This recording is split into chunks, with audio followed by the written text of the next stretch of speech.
মসুর ডাল ভাতে হবে, পোস্ত হবে, আর এগুলো ভাজা হবে। আর আর কি হবে? মাছ করবেন না ডিম করবেন আজকে? তোমাদের ডিমের মাছ আছে, মাছ করবে, মাছ আছে।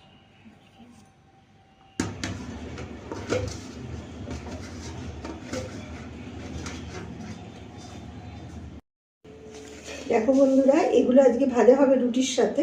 আর কড়াইতে তেল গরম করতে দিয়ে দিয়েছি, তো আমি এগুলো ভাজতে দিয়ে দিই। তেলটা গরম হয়ে গেছে, আলুটা দিয়ে দিই।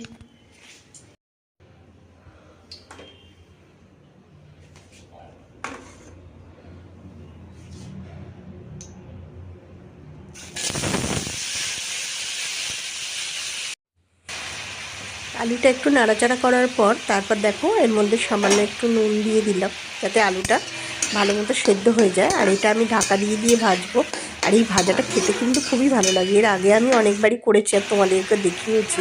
আর হলুদটা দেখো খুব কম পরিমাণে দিয়েছি, যাতে কালারফুল সব সবজিগুলো মানে বোঝা যায়। বেশি হলুদ দিলে সেগুলোর রঙগুলো অত ভালো বোঝা যায় না, তাই একটু হালকা করে হলুদটা দিলাম। আর দেখো হলুদ নুন সব দিয়ে আমি এবার এটাকে ঢাকা দিয়ে দেবো। ঢাকা দিলে তাড়াতাড়ি ভাজাটাও হয়ে যায়। আর এরপর আমি এর মধ্যে গাজরটাও দিয়ে দেবো। গাজরটাও আমি এর মধ্যে কেটে রেখেছিলাম, কেননা আলু আর গাজর দুটোই একটু শক্ত হয়। আর তোমার এরপর যে কপিটা দেবো, কপি বলো তারপর বিনস বলো, এগুলো বেশিক্ষণ ভাজতে সময় লাগে না। তাই জন্য কপি আর বিনসটা একটু পরে দিলাম। একটু আগে পরে দিলে ভাজাটা একসাথেই হয়ে যায়, ওটা আলাদা আলাদা করে আর ভাজতে হয় না। অনেকে হয়তো কপিটা আলাদা ভেজে নেয়, কিন্তু যদি একটু আগে পরে দেওয়া হয় ঠিক মতো, ভাজাটাও ঠিক মতো হয় আর জিনিসটা খুব সুন্দর হয়। আর দেখো একটু ক্যাপসিকাম দেবো, একটা ক্যাপসিকাম আমার কাছে ছিল, তো আমি অর্ধেকটা দেবো, পুরোটা লাগবে না। ক্যাপসিকামটা দিলে গন্ধটা খুব সুন্দর আসে। তো আমি ক্যাপসিকামটা এবার কেটে নিলাম। আর ক্যাপসিকামটা বেশ কুচিয়ে ছোটো ছোটো করে দেবো। আর ক্যাপসিকামটা আমি লাস্টের দিকে দেবো, প্রথম দিকে দিলে না ক্যাপসিকামটা নরম হয়ে গেলে ভাল লাগবে না।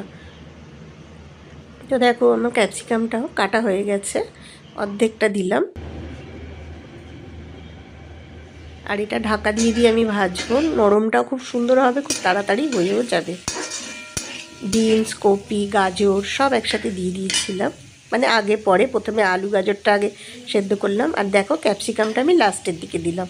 ক্যাপসিকামটা একটু শক্ত থাকলে মুখে পড়লে এর টেস্টটা খুব ভালো লাগে।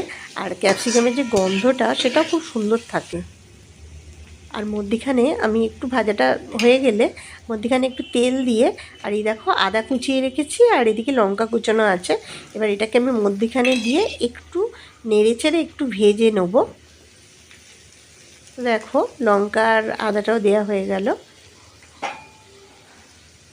এবার এটা একটুখানি নেড়ে নিতে হবে মধ্যিখানে, তাহলে এটা আলাদা করে তুলে আর কিছু করতে হয় না, একেবারেই ভাজাটা রেডি হয়ে যায়। তো দেখো এগুলো একটু ভাজা ভাজা করে এবার এটা মিশিয়ে নেবো। আর বিশ্বাস করো আদা আর এই কাঁচা লঙ্কা কুচনোটা দিলে এত সুন্দর গন্ধ আসে কি বলবো। আর দেখো এটা একটু মিষ্টি মিষ্টি হয়, তো আমি এর মধ্যে চিনি দিয়ে দিলাম। আর ভাজাটা আমার প্রায় হয়েই এসছে। সব দিয়ে একটু ভালো করে নাড়িয়ে ছাড়িয়ে নিলাম। আর দেখো ভাজাটা আমার প্রায় হয়ে গেল, ভাজাটা রেডি হয়ে গেছে। আমি এবার এটাকে নামিয়ে নেবো। আর এটা রুটি দিয়ে খেতে কিন্তু দারুণ লাগে। আমরা তো খুবই ভালোবাসি, আর আমার মেয়ে আমার বর সব টিফিনে নিয়ে যায়। আর এদিকে আমি রুটিগুলো এক এক করে সেঁকে নিলাম। রেগুলার রুটি তো আমাদের হয়ই, ছুটির দিনে লুচি পরোটা হয়, আর এমনি রেগুলারই রুটি হয়। তো দেখো আমি রুটিগুলো এক এক করে সেঁকে নিলাম। আর সকালবেলা আমাদের বেশ অনেকগুলোই রুটি হয়, ওরা টিফিনে নিয়ে যাবে, আমরা খাবো। রুটি শাকাটা আমাদের হয়ে গেছে। আর আমি পোস্ত করবো বলে আলুটা একটুখানি সেদ্ধ করে নিলাম। সকালবেলা তো মানে কি বলবো, অনেকটা টাইম লাগে রান্না করতে, তো একটুখানি সেদ্ধ করে নিলে রান্নাটা অনেকটা এগিয়ে যায় আর টাইমটাও খুব কম লাগে। তো দেখো তেল দিয়ে আমি এবার আলুগুলো একটু ভাজা ভাজা করে নিচ্ছি। আর এরপর আমি পোস্তটা বেটে নেবো, আর তার সঙ্গে কটা কাঁচা লঙ্কা দিয়ে পোস্তটা আমার বাটা হয়ে গেছে। আর আলুটাও ভাজা হয়ে গেছে, একটু নুন দিয়েছিলাম আলুর মধ্যে। তারপর আমি পোস্ত যেটা বেটে রেখেছি এটাও দিয়ে দিলাম এর মধ্যে। আমি ঝাল করার জন্য কাঁচা লঙ্কা তো দিয়েইছি, আর একটু সামান্য গুঁড়ো লঙ্কা দিয়েছি, আর নুন দিয়ে দিলাম। এবার দেখো পোস্তও দিয়ে দিলাম। তো সব দিয়ে লাস্টে যখন নামালাম একটু কাঁচা তেল দিয়ে নামাই, দারুণ লাগে। কাঁচা তেল দিয়ে গন্ধটাই অন্যরকম।